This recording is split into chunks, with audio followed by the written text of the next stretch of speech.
Oi, pessoal. Eu sou Bruno Damião, diretor de informática e membro da diretoria científica da Sociedade Mineira de Pediatria. Hoje a gente está começando mais um podcast da Sociedade Mineira.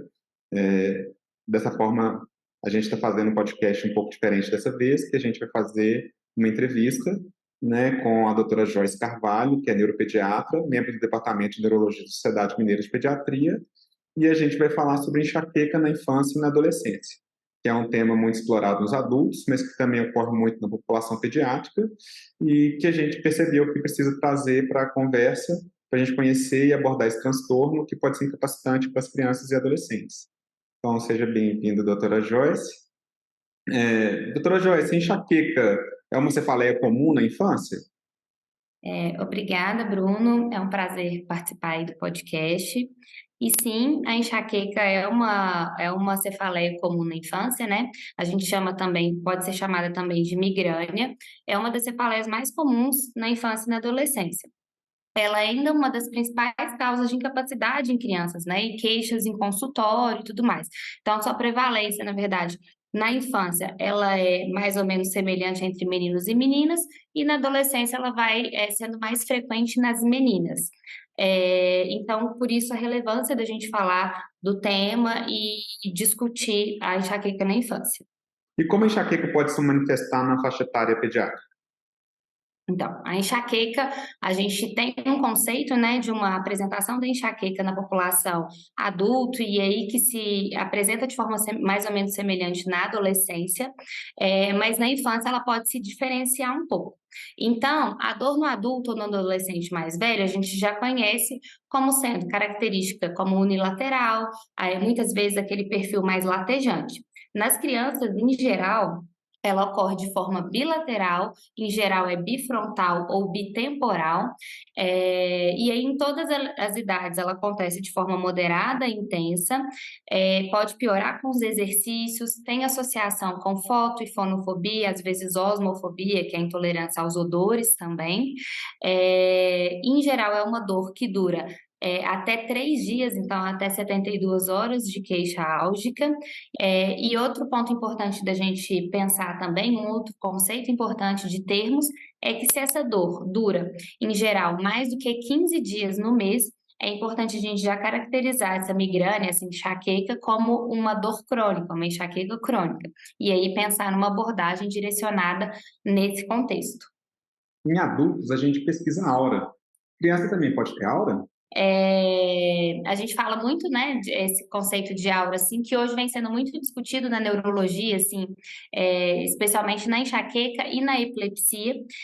E na enxaqueca, sim, as auras podem acontecer, elas acontecem em geral em 10% dos casos, então não são tão frequentes. As mais frequentes são as auras visuais, aí a descrição é de escotomas, cintilações, às vezes visualização de imagens em preto e branco.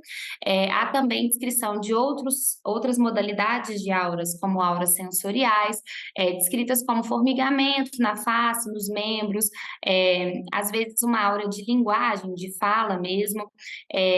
Quando faltam palavras, então a pessoa às vezes confunde, tem essa dificuldade de enumerar, enunciar alguma questão. Podem ter descrições de aura motoras, então fraqueza de membros são descritas, e é importante perguntar para a criança, para o adolescente, na anamnese dessa enxaqueca, dessa cefaleia, se acontece alguma coisa em comum no início da dor. Às vezes a criança não vai conseguir caracterizar tão bem, mas ela consegue descrever, sinto alguma sensação na visão, é uma fraqueza, e consegue nos ajudar nessa caracterização. Como que a gente vai conseguir fazer o diagnóstico da enxaqueca, então, nas crianças? Sim, o diagnóstico, na verdade, ele é essencialmente clínico, né? Então, a coleta de uma anamnese adequada, descrevendo esse padrão de dor, e aí se encaixando esse padrão de dor dentro do padrão típico da enxaqueca, vai ser uma informação bem relevante, conforme a gente já discutiu previamente. É importante perguntar sobre a presença de fotofobia, fonofobia, osmofobia, se existem náuseas associadas, ou mesmo vômitos, avaliar a presença das auras, excluir também é importante a gente avaliar, excluir outros sinais de alarme para a gente também conseguir diferenciar essa cefaleia semigrânea de uma cefaleia secundária. Realizar o exame clínico completo, um exame neurológico, pelo menos um exame neurológico sumário, vai ser bem importante nessa avaliação. Importante lembrar de avaliar a pressão arterial dessa criança, desse adolescente, presença de déficits focais, podem também nos ajudar a direcionar esse raciocínio clínico e excluir outras questões para a gente conseguir fechar esse diagnóstico de enxaqueca. E quando você fala de sinais de alarme, a que a gente tem que ficar atento? O que a gente tem que fazer com eles? Sim, quando a gente fala de sinais de alarme, é importante para a gente diferenciar essa cefaleia primária dessa cefaleia secundária. Cefaleia primária é aquela que é intrínseca do sistema nervoso central. Então, a gente tem como os principais exemplos a migrânia, que a gente está discutindo aqui hoje, a enxaqueca, mas também a cefaleia tensional e a cefaleia trigeminal. Porém, as cefaleias secundárias são aquelas em que tem uma questão subjacente causando aquela dor. E às vezes são questões tratáveis ou até tratáveis e que são graves. Então, é importante essa identificação. E aí é importante a gente avaliar.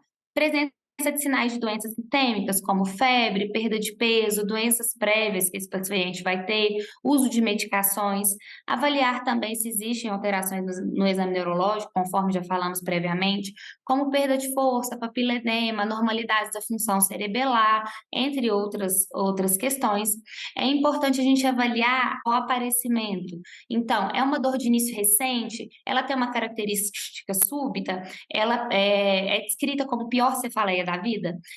Outra coisa em relação ao padrão, avaliar como esse padrão evolui. É uma dor progressiva, vem evoluindo em piora, piora com mudança de posicionamento do corpo, com alguma outra manobra de respiração, como a manobra de Valsalva. Essas questões também podem nos ajudar.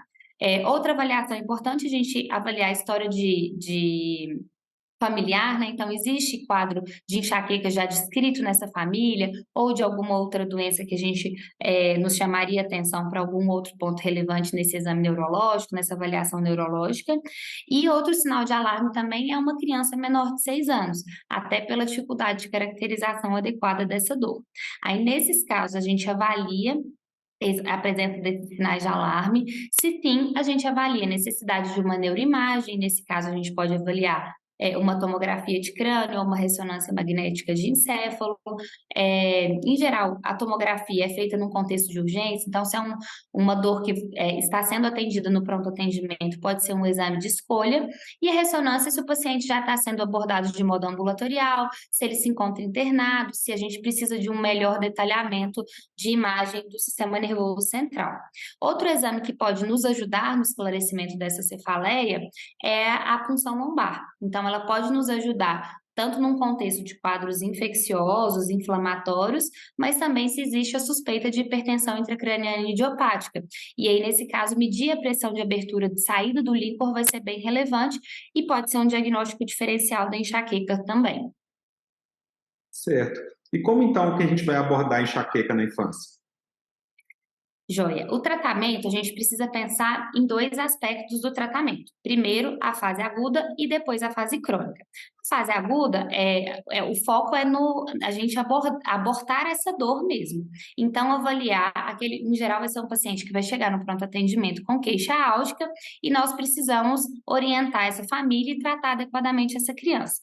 O outro ponto vai ser o tratamento da enxaqueca crônica, cuja paciente apresenta dor, mas no diário de cefaleia, nos registros, nas descrições da família, por mais de 15 dias no mês. Então, são 2 tratamentos que a gente precisa pensar e os 2 andam de forma concomitante associados.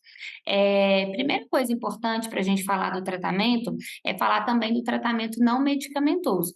Então, abordar essa educação do paciente, descrever orientações gerais, como orientar a criança, às vezes, a deitar para ver se isso alivia a dor, evitar atividades físicas na enxaqueca pode piorar a dor, deitar num quarto escuro ou se afastar daqueles componentes que podem incomodar, como cheiros fortes, barulhos, músicas, evitar telas nesses momentos de dor. Outra questão importante é educar esse paciente no aspecto dele conseguir identificar o que pode ser gatilho para aquela dor. E tem algumas coisas que já são sabidamente descritas como gatilhos de dor. Como, por exemplo, ficar várias horas sem se alimentar, não dormir bem, então observar algum componente de piora ou de melhora, às vezes um período menstrual, algum tipo de alimentação específica que pode piorar a dor. Então é importante ter esse conceito. No momento agudo, da dor aguda, então, a gente avalia a dor desse paciente como leve, moderada ou grave, assim. Então, leve é aquele paciente que consegue uma boa resposta com analgésicos simples ou anti-inflamatórios, não esteroidais. Então, nesse caso, podem ser opções de tratamento. Para crianças que têm mais de 6 anos de idade e uma dor moderada a grave, a gente pode colocar os triptanos como uma opção. E aí, o uso concomitante de triptanos e de AINES é indicado, então, nas dores mais fortes. E aí é importante a gente orientar o uso concomitante dessas duas medicações e logo no início da dor. Não esperar que essa dor se agrave para não gerar um processo de autorregulação da dor que vai evoluir em pior. Nos casos crônicos, como a gente já conversou, que são aqueles cuja dor se apresenta em mais de 15 dias no mês, a gente tem algumas medicações que podem ser usadas e, nesse caso, serão medicações para profilaxia de dor.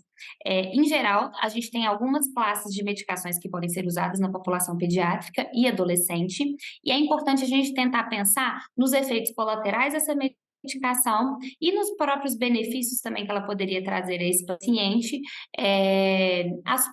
buscando tratar essa dor. Como opções, a gente tem como disponibilidade a amitriptilina, o topiramato, valproato de sódio e propranolol. São as medicações que existem mais estudos na população pediátrica para uso no tratamento profilático da enxaqueca. Às vezes, nesse contexto, é importante a gente mesclar essas medicações junto com também as medicações de fase aguda. Então, sempre pensar no tratamento de fase crônica, concomitante ao tratamento de fase aguda. Um ponto importante também é a gente pensar na classe dessa medicação e se aquilo traria algum benefício para o paciente de forma indireta, né? Então, nós estamos usando para profilaxia de enxaqueca, mas é um paciente que apresenta um transtorno de ansiedade associado. Então, talvez nesse caso, o uso da amitriptilina pode ser interessante. Se esse paciente às vezes apresenta um transtorno de obesidade ou uma compulsão alimentar e apresenta enxaqueca, talvez o topiramato pode ser uma medicação interessante. Então, pensar nesse contexto pode ajudar a tratar esse paciente de uma forma global. É importante também a gente falar, ainda no tratamento não medicamentoso, de orientações como psicoterapia. Nesse caso, a terapia cognitivo-comportamental também pode ser útil. Orientar higiene do sono, alimentação, hidratação, atividade física, gerenciar esses gatilhos vai ser bem importante no controle da enxaqueca. Bom, Jorge, eu acho que foi muito esclarecedor. Obrigado pela participação. Está convidada a sempre participar. Até breve. Até breve. Para essa e mais informações, acesse nosso site www.smt.org.br e acompanhe nossas redes sociais. Até breve.